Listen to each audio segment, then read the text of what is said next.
Coisas que a gente ama na pura pediatria. Essa sala de espera interativa para nossas crianças. A nossa portinha especial para as crianças. E também tem aqui o Dr. Rodolfo. E aqui do lado do Dr. Rodolfo a gente tem o nosso safari de triagem. Então aqui a gente pode fazer a aferição dos sinais vitais, coleta de exame e os dados pré-consulta. E claro, nossos consultórios preparados para atender as crianças. Quem será que vai ganhar?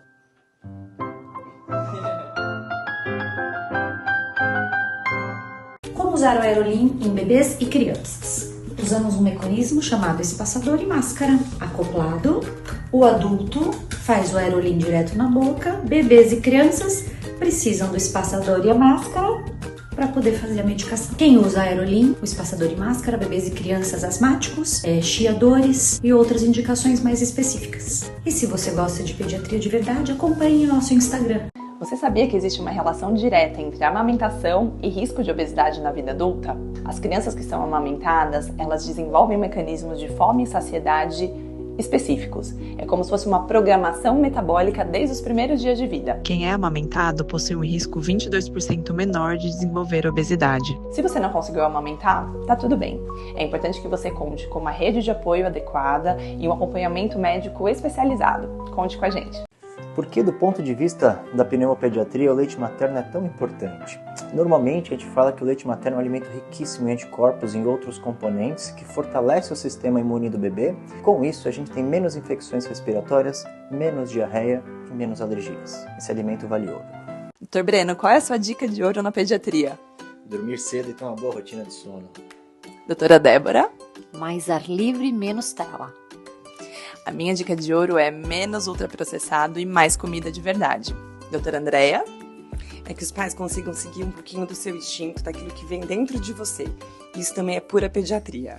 Hoje eu vou te apresentar um tratamento de imunoterapia, que é um tratamento com vacinas para adultos e crianças. A imunoterapia, ela é um tratamento com vacinas de alergia capaz de alterar a causa da sua doença alérgica e não apenas o tratamento medicamentoso para aliviar os seus sintomas. Ela é feita em 2 fases. A primeira fase induz o seu sistema imunológico, dura aproximadamente 4 meses. E a segunda fase, que é a fase de manutenção, aproximadamente 2 anos, para gerar memória celular, assim como as vacinas pediátricas. Quais benefícios eu tenho com a imunoterapia? Ela reduz sintomas, reduz crises e, claro, você vai depender menos das medicações. Para quem ela é indicada? Ela é indicada para todos os pacientes que são alérgicos, poeira, ácaro, pelo de animais, venenos de insetos, abelhas, vespas. Não é toda pessoa que responde à imunoterapia. Portanto, deve ser realizada uma avaliação por um médico alergista capacitado. O meu nome é Débora César, eu sou médica pediatra formada na FAMERP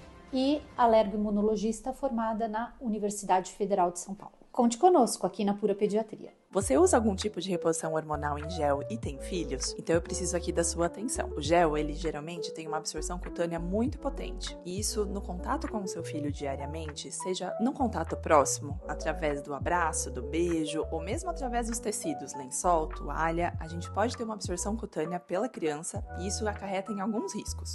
Mas é pouco produto, mas não é inofensivo. Isso pode levar a um quadro de puberdade precoce, déficit de crescimento e avanço de idade óssea. Não tem problema usar, só a gente precisa usar com muita cautela. Acompanhe com o seu pediatra e qualquer mudança física no seu filho com relação à puberdade precoce, procure um profissional habilitado. Eu sou a Priscila Posetti, sou pediatra e endocrinologista aqui na Pura Pediatria. Conte conosco. O bebê amarelinho assusta, mas é normal. Hoje eu vou falar para vocês sobre a icterícia neonatal, que é essa tonalidade amarela que o bebê tem nos primeiros dias de vida. Por que isso acontece? A icterícia neonatal, ela acontece por uma imaturidade, tanto da parte intestinal quanto da parte hepática do bebê. Geralmente, a icterícia acontece já na maternidade e, dependendo do grau que está essa icterícia, a gente vai ter indicação ou não de tratamento, que é a fototerapia, conhecida como banho de luz. Tem algumas situações que são os bebês prematuros, os bebês que têm dificuldade para mamar ou aqueles bebês de raça oriental. Eles têm chance de fazer uma icterícia um pouco mais grave, então a fototerapia geralmente é indicada. No geral, quando você tem alta, o bebê ainda pode estar amarelinho e essa é a importância da gente agendar a consulta logo depois que tem alta da maternidade, para o pediatra conseguir ver se aquela icterícia que está acontecendo é uma icterícia fisiológica, aquela que é normal do recém-nascido, ou se precisa de algum tratamento. Normalmente, o principal cuidado que a gente precisa com a icterícia é incentivar a amamentação desde os primeiros dias de vida, que é isso que vai fazer que a bilirrubina, que é a substância que deixa a pele mais amarela, vai embora. Mas claro, acompanhe sempre de pertinho com o seu pediatra. Eu sou Andréa Vaciloto, pediatra e infectologista pediátrica. Conte com a Pura Pediatria.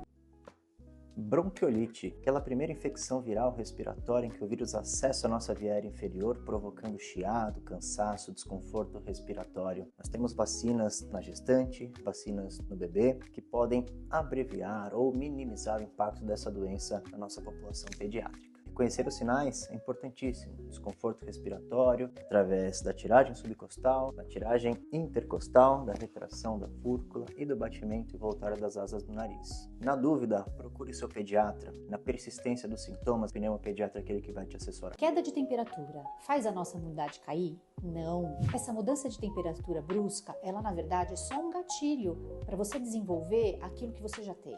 Doenças alérgicas ou algum problema de fato do seu sistema imunológico, mas não são a causa dessa alteração na sua imunidade. O meu nome é Débora César, sou médica pediatra formada pela FAMERP e alergoimunologista formada na Universidade Federal de São Paulo. Conte conosco aqui na Pura.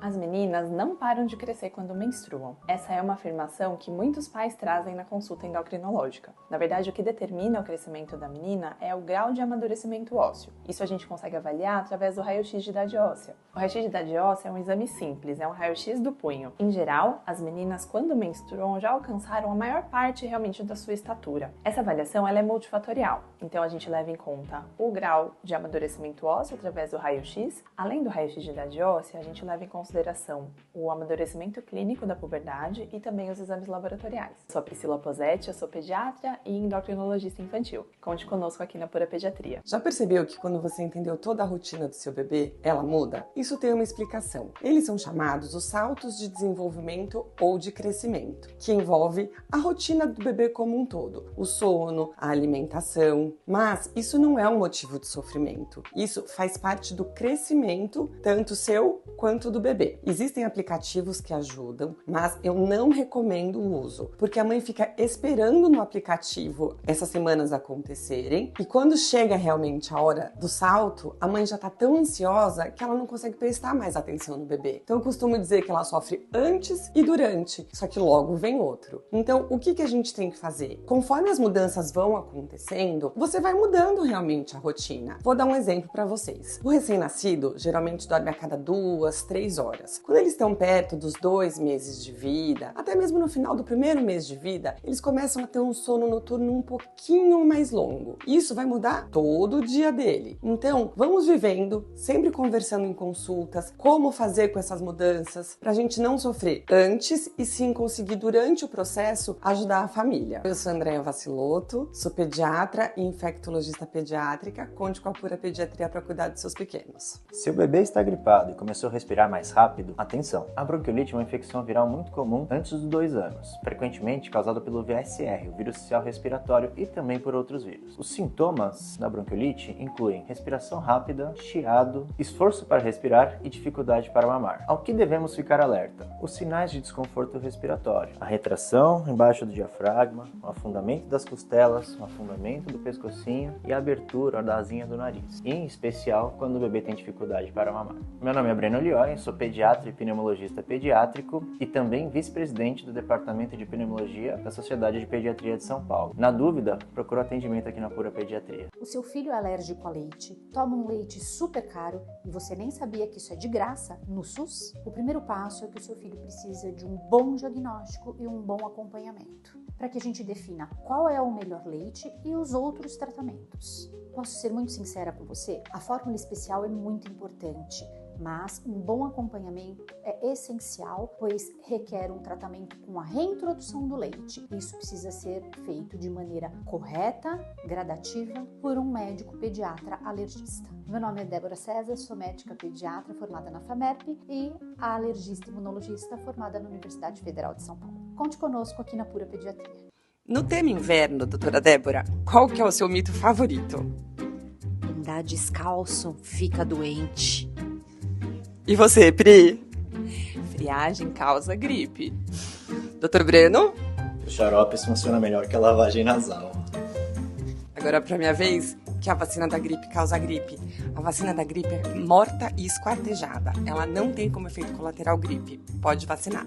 Que lugar a comida ocupa na vida do seu filho? Ela é alimento ou recompensa? Durante a formação do cérebro infantil, o ambiente importa e muito. E o que é esse ambiente? Como a família se relaciona com a comida, o que a criança tem disponível em casa, na despensa, como os pais se alimentam, se todo o programa familiar envolve a presença de comida. Diariamente, nós ensinamos os nossos filhos a comerem, baseado nos nossos exemplos e no ambiente que a gente propõe para eles dentro de casa. São como sementes. A gente planta agora para colher no futuro. Meu convite para você, pai e mãe, é repensar o relacionamento que o seu filho tem construído com a comida, a fim de que a gente evite um uso futuro das canetas emagrecedoras. E conte com o apoio do seu pediatra de confiança em toda essa jornada. Em um paciente asmático, tendo crises recorrentes, sem fazer o tratamento preventivo, muitas vezes ele é conduzido ao pronto-socorro e sujeito aos protocolos da instituição. Faz uso do corticoide oral e broncodilatadores. Você sabia que o uso desse corticoide oral por 5 a 7 dias equivale a você fazer durante 1 ano e meio a 2 anos